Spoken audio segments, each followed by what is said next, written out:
안녕하세요. 올랜도 킴입니다. 오늘 또 시황 분석에 대해서 말씀드리겠습니다. 트럼프가 장 마감쯤 돼서 전쟁을 끝내버리겠다. 자, 그로 인해서 주가가 폭등을 하면서 유가가 좀 많이 급락되는 그런 모양이 있었다. 이렇게 말씀을 드립니다.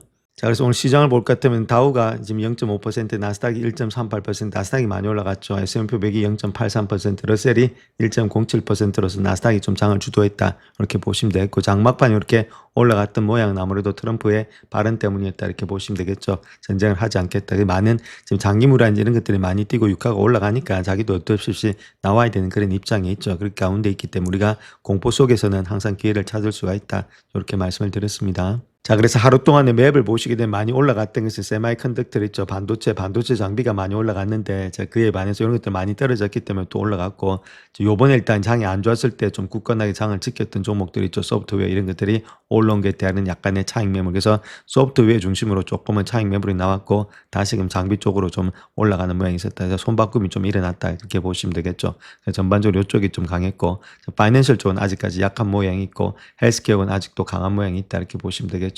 자, 그 다음에 그 컨슈머, 지금 이제 디펜스 이런 것들도 강한 모양이고, 전반적으로 시장 자체가 울긋불긋한데 나쁘진 않았다. 장막판에 올라갔던 이유가 결론적으로 말해서 트럼프의 말 때문이다고, 그것이 핵심이다. 이렇게 말씀을 드립니다. 자, 그래서 섹터를 보게 되면 가장 많이 올라갔던 것이 역시나 일단 테크놀로지가 1.85% 가장 많이 올라갔고, 그 다음 헬스케어, 아까 말씀드렸던 베이징 머티리얼스, 그 다음에 커뮤니케이션 서비스 이런 것들이 많이 올라갔죠. 그래서 안 올라갔던 게 파이낸셜만 조금만 떨어졌고, 11개 섹터 중에서 거의 지금 10개 이상이 올라갔다. 저하고 좀 반대가 되고, 이쪽에서 트럼프 말 때문에 한 번에 왔다 갔다 하는 장이지, 이거 자체가 펀더멘탈이 무너져서 내려가는 장이 아니죠. 그래서 누차 말씀을 드렸듯이 외부 변수에서 내려가는 장들은 아무래도 주가가 내려갈 때 바로 반등이 될 수 있다. 이렇게 보시면 됩니다. 그래서 트럼프가 장을 망치지 않는다. 자, 그렇게 보시면 되겠죠. 결론적으로 중간 선거를 대비해야 되기 때문에 자기도 알고 있다는 겁니다.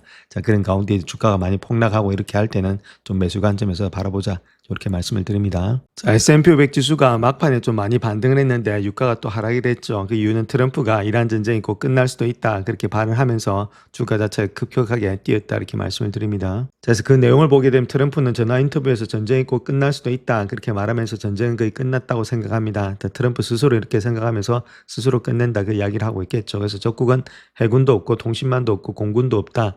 그래서 미국은 당초 예상했던 것보다 4, 5주보다 훨씬 앞서서 나가고 있다. 이렇게 말을 하고 있죠. 그래서 스스로를 갖다 출구 전략을 내면서 나는 일단 전쟁에서 빠지겠다. 자, 그런 것들이 뜻이 안포되어 있다. 이렇게 말씀을 드립니다. 자, 또 트럼프가 이야기하고 있기를 공개적으로 비판해온 이란의 새 최고 지도자 무스타파 하메네이에 대해서는 그에게 전할 메시지는 전혀 없다. 그렇게 말하면서 하메네이를 대체할 인물을 염두에 두고 있다고 말하고는 있지만은 구체적인 내용은 밝히지 않았다. 그렇게 말하고 있죠. 자, 전쟁을 빨리 끝내고 싶다는 이야기입니다. 그래서 호르무즈 해협에 대해서는 현재 선박들이 통과하고 있지만은 자신이 해협을 장악할 것을 고려하고 있다. 저 그렇게 말을 하고 있고, 전쟁이 끝나면은 자연적으로 일단 이렇게 되겠죠.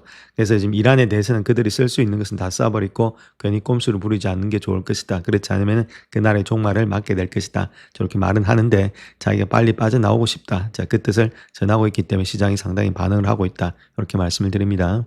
자, 먼저 브렌트유 한번 보겠습니다. 브렌트유가 올라갔던 것이 120불대까지 올라갔죠. 그 가까이 올라갔다가 내려왔던 폭을 본다면 지금 이제 상당히 많이 내려오는 가운데 있습니다. 그래서 하루 만에 움직인 폭이 거의 30%, 25%가 움직이고 있는데, 자, 하루 만에 일단 이렇게 움직이니까 우리가 에너지 시장 이런 것들은 맞추기가 상당히 힘들다는 겁니다. 근데 중요한 거는 트럼프가 여기 있다는 거죠. 다른 사람이 있는 게 아니라 이걸 올리고 내리는 사람은 트럼프라는 겁니다. 그래서 트럼프의 생각을 해보시게 되면 자기도 지금 이제 바보같이 생각하지 마라 그렇게 이야기를 했죠. 이걸 계속해서 올린다면 끝내버린다는 겁니다. 공화당 이번에 선거에서 완전히 참패를 당하게 됐고, 지금도 마찬가지죠. 지금도 잘 안 되는 가운데 있습니다. 휘발유 값이 하루 만에 4.5달러가 되고 있었는데, 자, 그렇게 되면은 아무도 표를 안 줍니다. 자, 정치 생명 끝나고 자기는 임피치 당하면서 탄핵당하고 끝나버린다는 거겠죠. 그렇게 하지 않는다는 거겠죠. 그래서 자기가 트루소시를 계속해서 올리기를 바보짓 하지 마라. 그 이야기가 이 말이겠죠. 그런 가운데이기 때문에 자기도 어느 정도 일단 이란을 했으니까 바로 일단은 스스로 출구 전략을 내면서 나오는 그런 시점에 있다. 그래서 트럼프의 생각만 알게 되면은 주가가 올라가든 주가가 내려가든 유가가 올라가든 우리가 일단은 좀 생각을 할 수 있다. 이렇게 보시면 되겠죠. 그런 가운데이기 때문에 지금 모습에서 주가가 너무 많이 급락할 때 던질 필요 없겠고, 소리야 일단은 매수 관점에서 생각하자. 저 그렇게 말씀을 드렸습니다. 그래서 우리가 생각해야 될 것은 일단 트럼프에 집중하게 되면은 앞으로의 상황을 좀 알 수 있다. 그래서 올해는 중간 선거에 집중하자. 이렇게 말씀을 드립니다. 그래서 크루드 오일 역시도 86불까지 내려와 있는 상태에 있죠. 오늘 장에서 5% 정도 하락이 되고 있고 고점 대비해서 내려왔던 폼은 뭐 비슷한 모양이 되고 있겠죠. 그래서 한 27% 정도 하락이 되고 있다. 그래서 어느 정도 유가는 일단 일단락이 되지 않았나 자 그렇게 보여집니다. 자, S&P 500의 지수 한번 보겠습니다. 200일선에 일단 올라가는 모양이 있죠. 6,500까지 내려오지 않고 바로 올라가면서 아직도 박스권이다 이렇게 보시면 됩니다. 그래서 지금 박스권을 돌파했다가 바로 돌아가는 가운데 있죠. 그렇다면은 회귀될 가능성이 많이 있다는 겁니다. 이렇게 박스권이 되고 있었는데 박스권에서 하단까지 돌파했다가 다시 박스권 안으로 돌아가고 있으니까 박스권이 되고 있다 이렇게 보시면 되겠죠. 그만큼 장이 강하다는 겁니다. 즉 강하다는 이야기는 트럼프가 장을 갖다 포기하지 않는다 그 이야기가 되겠죠. 이렇게 내려가니까 자기도 어쩔 수 없이 항복하면서 가고 있다. 그래서 더 이상 하지 않겠다. 자 그런 것들을 내포하고 있겠죠. 자, 아무래도 유가라든지 지금 이제 금리 그다음에 또 예를 들어서 주가 이런 것들에 신경을 쓰고 있는 것이 트럼프가 되지 않겠는가. 이게 무너지면은 정치 생명이 끝난다 이렇게 알고 있습니다. 자기도. 그러니까 여기서 일단 그만두면서 아무 이런 것들을 올리지 않겠는가 그렇게 보여주고 있죠. 그래서 결론적으로 봤을 때 공포에 담는 것이 현재에서는 우리가 시장을 우리가 잘하는 거다 이렇게 보시면 되겠죠. 그래서 남들이 공포에 있을 때가 적극적으로 매수할 때다 이렇게 보시면 되겠습니다. 자, 그래서 현재 피어앤그리드가 26까지 내려왔죠. 이렇게 결론적으로 봤을 때 남들이 공포에 있을 때 자 그럴 때부터는 조금 분할 매수해 가시면은 충분히 우리가 승산이 있다 이렇게 보시면 되겠죠. 결론적으로 이야기해서 공포에 있을 때가 매수 관점이고 아무래도 이렇게 익스트림 그리드 돼 있을 때 탐욕에 있을 때가 매도 관점이다. 그래서 거꾸로 하시게 되면은 결론적으로 일단은 성공할 수 있다 이렇게 말씀드립니다. 자, 오늘 다우 지수 한번 보겠습니다. 다우도 45,000까지 내려오지 않고 일단 반등이 나왔죠. 상당히 좋은 모양이 있었고 그래서 어느 정도 일단 200일선을 지켜주는 그런 느낌이 있지 않나 저 그렇게 보여주고 있고 특별히 좀 많이 올라갔던 것이 나스닥이 좀 많이 올라갔죠. 그래서 내려왔던 폭이 좀 하락세가 약간은 좀 둔화되는 모양이 있기 때문에 어느 정도 반등이 되고 있다. 그다음 직전 저점에서 좀 반등이 나왔다는 것이 상당히 좀 고무적이죠. 그렇다면 좀 쌍바닥 모양으로도 갈 수 있다 이렇게 보시면 되겠고 자 그와 더불어서 러셀도 많이 올라갔죠. 자 러셀이 많이 올라갔던 이유는 다른 것보다 지금 아무래도 전쟁을 종식한다 그렇게 했을 때는 금리가 인하될 수 있겠죠. 인플레이션이 안 올라가니까 유가가 내려가니까 자 유가 내려감으로 인해서 많이 올라갔던 종목이 오늘 장에서는 이렇게 이제 러셀이었다 이렇게 말씀을 드릴 수 있겠죠. 그래서 전반적으로 시장이 좋은 모양이 있다 이렇게 말씀을 드립니다. 자, 아무래도 오늘 장을 좀 주도했던 것은 삭스 지수다 이렇게 보시면 되겠죠. 반도체가 좀 상을 많이 올라가는 모양이 있었고 3% 이상이 상승됐다 그렇게 보시면 되겠고 자 그로 인해서 유가가 급락하니까 자 마찬가지로 금리도 많이 하락되는 모양이 있었죠. 그 10년물 금리가 0.8%로서 많이 올라갔던 것이 4.2까지 갔던 것이 4.1로 내려왔고 30년물 금리도 좀 많이 올라가다가 내려왔다. 그래서 지금 이제 트럼프가 가장 이제 중요시하고 있는 것이 장기물 있죠. 장기물이 많이 올라가서 폭등하게 되면 자기도 일단 어떻게 할 수가 없으니까 자, 이런 것들을 막아야 되니까 어쩔 수 없이 출구 전략을 내면서 유가를 급락시키고 지금 이제 금리도 급락시켰던 그런 모양이었다. 이렇게 말씀을 드립니다. 자, 유가 하락은 약간은 멈췄지만 그렇다면 매도세가 언제쯤 멈출지 자, 그에 대해서 우리가 한번 살펴보겠습니다. 자, 투자자들은 S&P 500의 주요 지지선을 주시하고 있다 이렇게 말하고 있고 매수세가 유입될 가능성이 있는데 그렇지 않으면 앞으로 조금 더 큰 어려움이 닥칠 수 있다 그 이야기를 하고 있죠.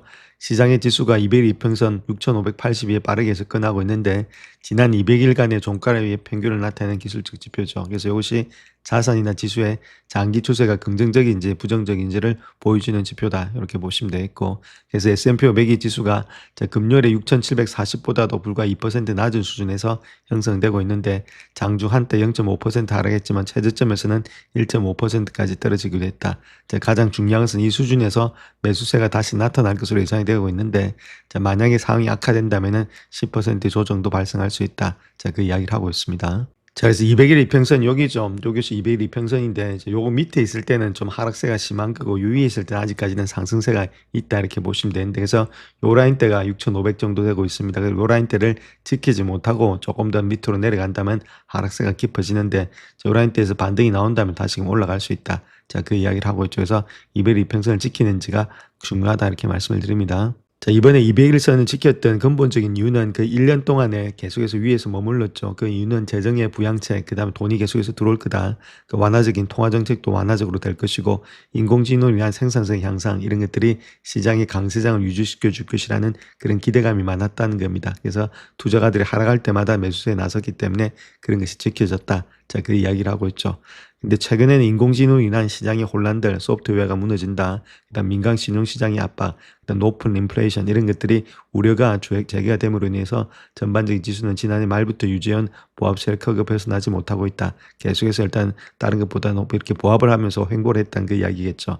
자, 근데 미국과 이란 간의 전쟁이 한창인 가운데 S&P 지수가 주말까지 이제 하락세로 나아갔고 전쟁이 남으로 인해서 그래서 100달러를 돌파하면서 월요일 개장도 하락세로 돌아서면서 트레이드는 이제 기술적인 지수선이 결국 무너질 것을 우려하고 있다. 자, 그렇게 이야기를 하고 있죠. 그래서 자, 만약에 투자자들이 이번에도 개입하지 않는다면 지수는 더욱더 하락할 수 있다. 즉 매수세가 안 들어오면은 하락할 수 있는데 10%의 하락 시에는 S&P 지수가 작년 6월의 수준이 6,000대까지도 떨어질 수 있다. 자, 그 이야기를 하고 있죠. 그래서 그때 가서 뭘 생각해 볼 문제인데 지금은 이별 이평선을 갖다 주시해야 된다. 요걸 무너뜨리면 6,000선까지도 내려갈 수 있다. 그 이야기를 하고 있습니다. 자, 다음 JP모건의 트레이딩 데스크에서 이야기한 내용은 이란 전쟁에 대한 비관적인 전망이 많고 그래서 출구는 좀 보이지 않고 있다. 그렇게 이야기를 하고 있습니다. 트레이딩 데스크니까 이건 아무래도 좀 단기적인 측면에서 보는 입장에서는 좀 출구는 보이지 않고 있다. 그 이야기를 하고 있습니다.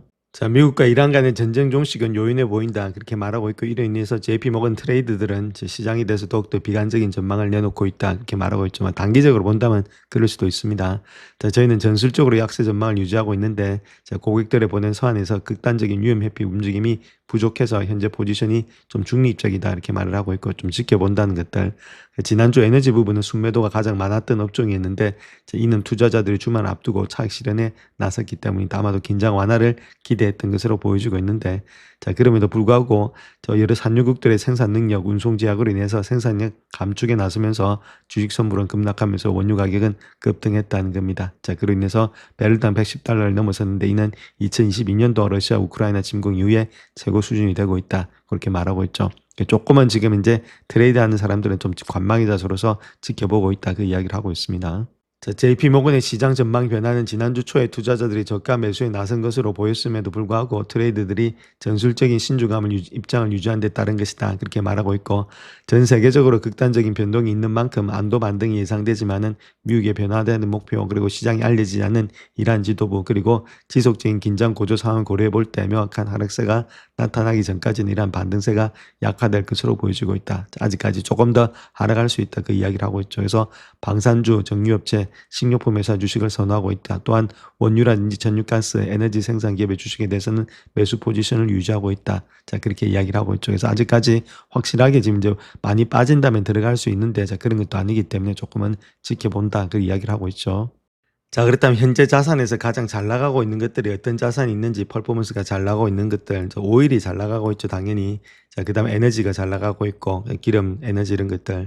자, 그 다음 또 다른 것보다는 방산 이런 것들은 뭐 싸움을 하고 있으니까 잘 나가겠죠. 방산 다음에는 뭐 천연가스 이런 것들. 그래서 이런 순위로 나가고 있다. 이렇게 보시면 되겠죠. 그래서 전반적으로 지금 시장 자체가 좀 불안하니까 좀 방산이라든지 원유 쪽에 집중되면서 이쪽에서 퍼포먼스가 나타나고 있다. 자, 그렇게 현재로서 밝히고 있습니다.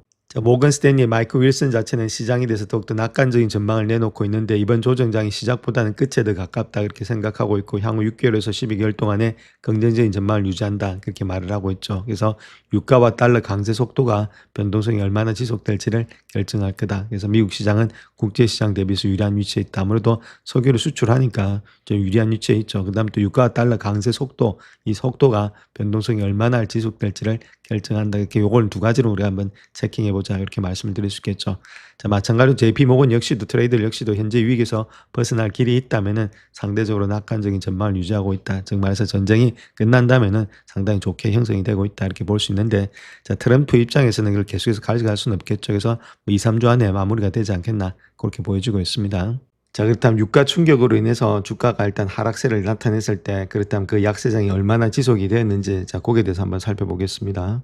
자, 월요일에 미국의 원유 가격이 배럴당이 100달러를 돌파하면서 많은 투자자들이 급등하는 에너지 가격이 시장에 미칠 영향에 대해서 우려하기 시작했다. 그렇게 말을 하고 있는데 자, 전쟁에서 얼마나 오랫동안 지속되느냐에 따라서 조정장 10% 정도 하락, 약세장은 한 20% 하락으로 이어질 가능성이 있다. 저 그렇게 이야기를 하고 있고 자, 특별히 유가 하락으로 주가가 추가 떨어질 경우에는 우리가 예상해야 될 사항들이 있는데 자, 그것이 S&P 500의 지수가 아무래도 대공황 이후에 한 18번의 약세장을 경험했다는 겁니다. 자, 그중에 3번이 유가 충격 때문이었는데 S&P 500의 유가 충격으로 인한 하락세는 13개월 동안 지속되었고 평균 한 30%의 하락률을 기록했다. 그렇게 이야기를 하고 있죠. 자, 그만큼 일단 좀 하락률과 지속의 시간들이 길었다. 저 그렇게 말씀을 드립니다. 그래서 그 시간대를 한번 보겠습니다. 56년대죠. 상당히 멀리니까 21%, 15개월 갔다. 자, 그다음에 석유파 등 73년도에는 48%, 21개월 갔다. 자, 반면에 90년도에는 한 19%, 20% 가면서 3개월 동안 갔다. 이렇게 보시면 되겠죠. 그래서 지금 90년도인데 지금은 요때는 따라 보시게 되면 중동 지역에서 오일이 날 때고 지금은 미국에서 생산되는 양이 많죠. 자, 그런 가운데 있기 때문에 이 정도까지 가게 되면은 요 정도는 떨어지지 않겠는가. 자, 그렇게 보고 있지만 3개월까지는 안 갈 것으로 보여지고 있기 때문에 요 에버리지보다는 훨씬 더 적게 형성되지 않겠는가. 자, 그렇게 볼 수가 있겠습니다. 자, 소비자 위기가 있다는 거죠. 유가 상승세가 지속되면 소비자들의 지출을 줄여들여서 필수적이 아닌 소비가 위축될 수 있다. 그래서 에너지 가격의 급등은 인플레이션을 유발하면서 금리를 인상시키고 대출 수요를 감소시키는 동시에 차입 비용을 증가시킬 수 있다. 자, 그렇게 하다 보니까 아무래도 러셀이 더 많이 빠지고 있다는 거겠죠. 그래서 역사가 미래의 성과를 어떻게 보여주든 간에 아무래도 앞으로 나아갈 게 대해서 확신할 수 있는 것은 없다. 그렇게 말하고 있죠. 그래서 이번 위기가 일반적인 약세장 20% 정도에서 40%까지 이어질지 아니면 또 다른 대폭락으로 이어질지는 아무도 모른다. 자, 그렇게 이야기를 하고 있는데 아무리 선거가 없다면 트럼프가 끝까지도 갈 수 있겠지만은 선거가 있기 때문에 여기서 완전히 장을 갖다 무너뜨리진 않는다. 자, 그렇게 보고 있죠. 그래서 제가 보는 관점은 2에서 3주 정도 되면은 반드시 일단 트럼프가 출구 전략을 내면서 나오지 않을까 그렇게 생각을 하고 있습니다. 자, 그렇다면 유가가 $100 돌파했을 때 전문 투자자들은 어떻게 이러한 에너지 충격에서 투자하고 있는지 그에 대해서 한번 살펴보겠습니다. 자, 원유 가격이 배럴당 $100 돌파하면서 전문 투자자들이 포트폴리오를 재편하고 있는데 특별히 원자재 관련 업종으로서 투자를 전환하고 있다. 그렇게 말을 하고 있죠. 그래서 지정학적 긴장이 더 광범위한 경제적 충격에 촉발할 위험에 대비해서 해지 수단을 추가하고 있는 것이 원자재. 자, 그다음 두 번째로 봐야 될 것이 주식 투자 비중을 유지하면서도 인플레이션과 변동성에 견딜 수 있는 업종과 지역으로서 투자를 좀 다각화하는 데 있다. 그렇게 말하고 있죠. 투자 비중을 우리가 줄이진 않는다는 겁니다. 들고 가는데 좀 업종을 다각화하고 있다. 자, 그런 것들, 원자재 관련 업종들 이런 거 체킹하자 이렇게 말씀드립니다. 그래서 선수들 입장에서도 분쟁으로 인한 공급 차질의 기간과 규모는 여전히 불확실하다. 그럼에도 불구하고 건전한 경제 시장 환경에 어느 정도는 안심을 준다. 그렇게 말을 하고 있죠. 자, 그런 가운데 있기 때문에 주가가 완전히 여기서부터 폭락한다. 자, 그렇게 보지는 않습니다. 이거 어디까지나 트럼프 말에 의해서 또 바로 일단 바탕을 할 수 있기 때문이다. 이렇게 보시면 되겠죠. 자, 또한 BMO 캐피탈에서 이야기하고 있는 내용을 본다면 투자자들의 에너지 비용 상승이 인플레이션을 부추기고 있고 경제 성장을 제어할 가능성이 점점 더 고려되고 있다. 이렇게 말하고 있죠. 2023년도에도 비슷한 우려가 제기되었지만 결국은 주가는 강세를 보였다는 겁니다. 자, 그런 가운데 있고 역사는 반복된다 이렇게 보시면 되겠죠. 또 올해는 특별히 중간 선거가 있는 해이고 소비자의 구매력 문제가 가장 중요한 관심사이다. 그 어포더빌리티죠. 지금 먹고 살아야 되는데 그로 인해서 정책 입안자들이 유가 상승으로 인해서 인플레이션 충격에 각별히 주목할 가능성이 높다는 겁니다. 또한 선거가 임박했기 때문에 모두가 중동 분쟁을 시적절하게 해결하거나 국내 고통을 완화할 수 있는 정책을 찾는데 집중하고 있다. 그렇게 밝히고 있죠. 자, 그렇다면 소형주가 빛을 발할 수 있는지 거기에 대해서 한번 볼 것 같으면 아무래도 투자자들이 포트폴리오를 다각하기 위해서 대형주에서 벗어나 소형주에 점점 더 관심을 기울이고 있다 이렇게 말하고 있고 거의 10년 동안에 대형주가 강세를 보인 반면에 올해는 소형주가 보다 다각화된 그런 투자 프로세스가 유리한 방향으로 시장이 순환을 겪고 있는 것으로 보여주고 있다. 자, 그렇게 말을 하고 있죠. 그래서 소형 기업들이 관세라든지 글로벌 무역 마찰에 덜 노출되어 있는 반면에 잠재적인 법인세 감면 낮은 금리 혜택을 누릴 수 있다 이렇게 보시면 되겠죠. 앞으로 당분간 또 금리 인하가 되면은 소형주도 아마도 좋게 형성이 되지 않겠나 그렇게 보여집니다. 자, 특별히 모건 스탠리에서는 품질 좋은 주식을 사자 이렇게 말하고 있는데 과대 광고된 테마를 쫓기보다는 실질적인 수익 성장을 보여주는 기업에 집중해야 된다 이렇게 말하고 있죠. 그래서 금융주, 헬스케어, 그 다음에 기술 선도 기업 등 고품질의 대형주를 선호한다. 그런데 M7이라든지 이렇게 속하는 기업들도 고려하고 있다. 자, 그렇게 말하고 있고 산업재나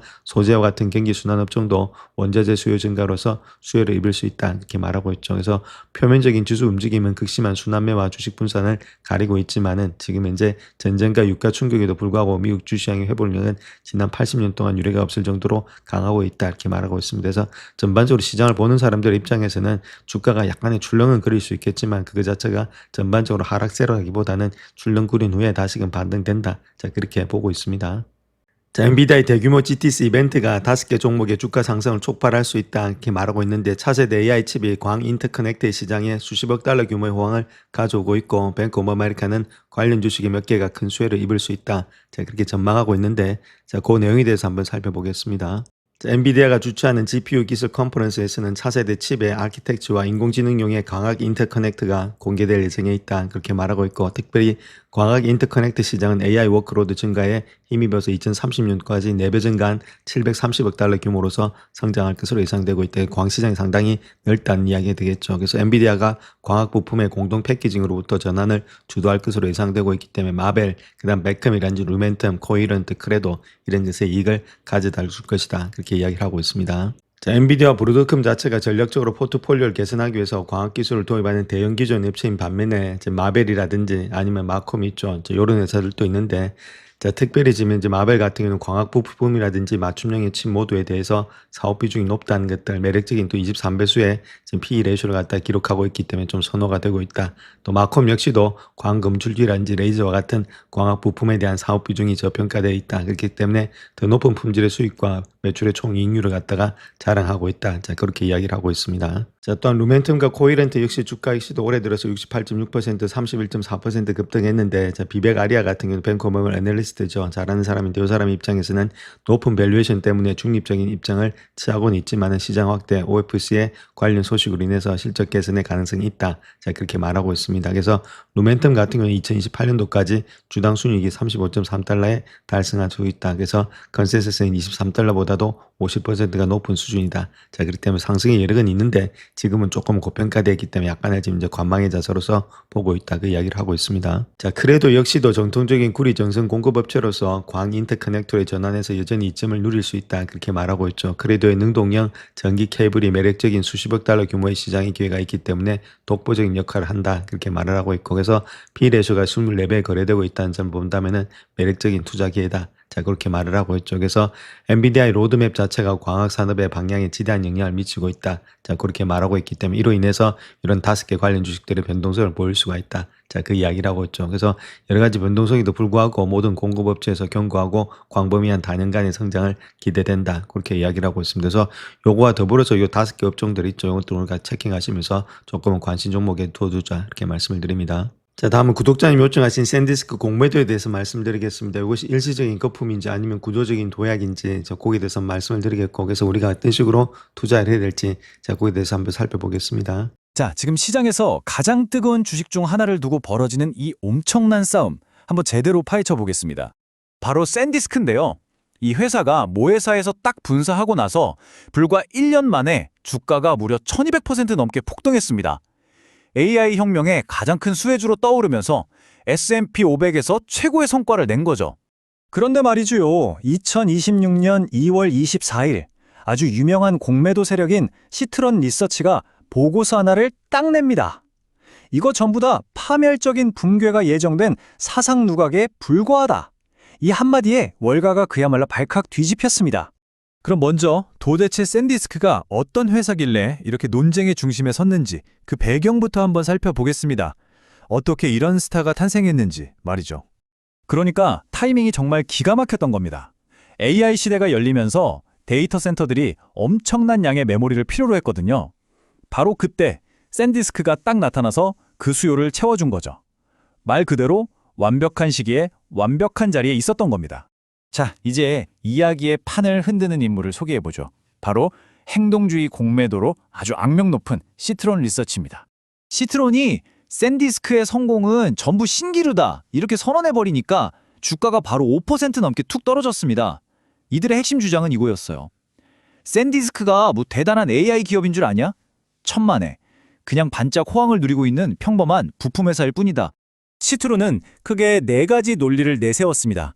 공급에 착시가 있고, 삼성이 위협적이며, 내부자들은 주식을 팔고 있고, 결정적으로 가치평가에 오류가 있다는 거죠. 지금부터 하나씩 꼼꼼하게 따져보겠습니다. 과연 시트론의 주장은 얼마나 타당할까요? 자, 이제부터는 각 주장에 대한 반박 논리를 하나씩 해부해 보겠습니다. 첫 번째, 공급 착시. 시트론은 곧 메모리 공급이 넘쳐나서 가격이 폭락할 거라고 주장했습니다. 하지만 지금 반도체 업계에서 벌어지고 있는 아주 거대한 흐름을 놓친 주장이었죠. 바로 HBM 블랙홀 효과라는 건데요. 이게 뭐냐면 AI 칩의 필수적인 고대역폭 메모리, 즉 HBM이 만들기도 너무 어렵고 수익성도 엄청나게 높거든요. 그래서 모든 반도체 회사들이 돈과 인력을 전부 HBM 생산에 쏟아붓고 있는 겁니다. 마치 블랙홀처럼 모든 자원을 빨아들이는 거죠. 그 결과 샌디스크의 주력 제품인 랜드 플래시 쪽에는 신규 투자가 거의 올스톱된 상태입니다. 두 번째, 삼성의 위험. 시트론은 시장의 절대 강자인 삼성이 점유율을 되찾으려고 가격 전쟁을 벌일 거라고 예상했습니다. 하지만 이번엔 삼성의 전략이 완전히 달랐습니다. 오히려 정반대였죠. 바로 우산 효과가 나타난 건데요. 시장 1위인 삼성이 가격을 낮춰서 점유율을 뺏어오는 대신 오히려 가격을 높여서 수익성을 극대화하는 전략을 선택한 겁니다. 그러니까 삼성이 든든한 가격 우산을 씌워준 덕분에 샌디스크 같은 후발주자들도 아주 높은 이익을 누릴 수 있게 된 거죠. 시트론이 내세운 가장 강력한 증거는 아마 이거였을 겁니다. 샌디스크의 전 모회사인 웨스턴 디지털이 보유 지분을 팔아치우고 있다는 사실이었죠. 보통 내부자가 주식을 파는 건 이제 고점이니까 탈출하라는 신호로 읽히잖아요. 하지만 실상은 훨씬 단순했습니다. 그건 그냥 웨스턴 디지털이 과거에 샌디스크를 인수할 때 생겼던 빚을 갚으려고 아주 오래전부터 계획했던 재무 활동의 일환이었을 뿐입니다. 샌디스크의 미래 가치와는 아무 상관없는 일이었죠. 마지막으로 시트론은 샌디스크가 별다른 기술력 없는 그냥 흔한 부품 회사라고 깎아내렸습니다. 하지만 이것 역시 샌디스크가 가진 아주 강력한 기술적 우위, 즉 해자를 완전히 무시한 주장이었습니다. 샌디스크는 경쟁사보다 데이터를 33%나 더 팩팩하게 저장할 수 있는 얼트라 QLC 같은 독보적인 기술을 가지고 있습니다. 이걸로 경쟁사보다 용량은 2배나 풀면서 전기는 30%나 덜 먹는 제품을 만들 수 있죠. AI 데이터 센터에서는 이게 엄청난 경쟁력이거든요. 이게 바로 아무나 따라할 수 없는 기술적 해자인 겁니다. 그러니까 여기서 진짜 중요한 포인트는 이겁니다. 지금까지의 반박들을 종합해보면 과거 메모리 시장의 흥망성쇠 공식이 이번 AI 사이클에서는 더 이상 통하지 않을 수 있다는 거죠. 예전과 가장 크게 달라진 점이 바로 이겁니다. 거대 AI 기업들이 아예 몇 년치 물량을 그것도 취소할 수 없는 조건으로 미리 계약해버리고 있어요. 덕분에 샌디스크는 이제껏 상상도 못했던 수준의 안정적인 수익을 확보하게 된 겁니다. 시장의 주도권이 완전히 샌디스크 쪽으로 넘어온 거죠. 네, 이론적으로는 다 좋은데요. 그럼 실제로도 돈을 잘 벌고 있을까요? 실제 성적표를 한번 보시죠. 이 숫자들이 정말 모든 걸 말해줍니다. 2분기 실적, 시장 예상치를 75%나 뛰어넘었고요. 심지어 다음 분기 전망은 거의 2배 수준입니다. 매출 총이익률도 보세요. 과거 최고점을 훌쩍 뛰어넘을 것으로 예상되죠. 이건 그냥 예상보다 잘했다 수준이 아니라 말 그대로 시장의 예측을 완전히 박살낸 어마어마한 실적입니다. 자, 이렇게 서로 다른 두 개의 이야기가 팽팽하게 맞서고 있는 상황에서 분석가들은 앞으로 샌디스크가 갈 수 있는 길을 세 가지 시나리오로 정리했습니다. 가장 비관적인 시나리오는 세계 경기가 침체돼서 AI 투자까지 얼어붙는 경우고요. 반대로 가장 낙관적인 시나리오는 AI가 데이터 센터를 넘어 우리 주변의 모든 기기로 확산되면서 샌디스크의 지배력이 더 커지고 주가가 완전히 재평가받는 경우입니다. 결국 이 모든 논쟁은 이 하나의 질문으로 돌아옵니다. 지금 우리가 보는 이 AI 열풍이 그저 과거의 닷컴 버블처럼 일시적인 과열일까요? 아니면 세상을 완전히 바꾸는 영구적이고 구조적인 거대한 변화의 시작일까요? 그래서 마지막으로 이 질문을 던져봅니다.